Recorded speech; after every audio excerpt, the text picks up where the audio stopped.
విజయోత్సవ ర్యాలీలో వాళ్ళు చేసినటువంటి కొంచెం వాళ్ళ దృష్టిలో అది సంబరాలు అనుకోవచ్చు, కానీ జనం దృష్టిలో అది ఓవర్ యాక్షన్ అవుతుంది, లేకపోతే కొంచెం ఎబ్బెట్టుగానే ఉన్నట్టు. అంటే కారును తీసుకొని వచ్చి కింద ఎత్తేసుడు మీద ఎత్తేసుడు కార్యక్రమాలు, తర్వాత కార్యకర్తలు ఇంటి ముందర పోయి కొన్ని అసభ్యకరమైన లేకపోతే భయభ్రాంతులకు గురి చేసే సిగ్నల్ చేయడం కానీ ఇవన్నీ ఎట్లా చూస్తారు? హుజురాబాద్లో 3,000 వచ్చినాయి ఓట్లు.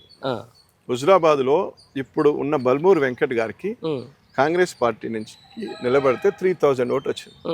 జానారెడ్డి గారు సీనియర్ నాయకుడు నోముల భగవత్ ఓడగొట్టిండు. ఉత్తమ్ కుమార్ రెడ్డి, ఉత్తమ్ పద్మావతి రెడ్డి గారిని ఒక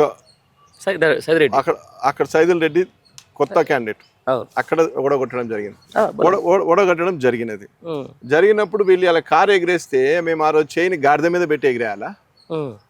చైని గాడిద ఇవన్నీ ఏంటంటే చూడడానికి అంత కిడ్ చిన్న పిల్లల వ్యవహారం ఉంటుంది. ప్రజాస్వామ్యంలో మీరు గెలిచినరు, ఇప్పుడు ప్రజలకు ఏం చేస్తావు చెప్పు.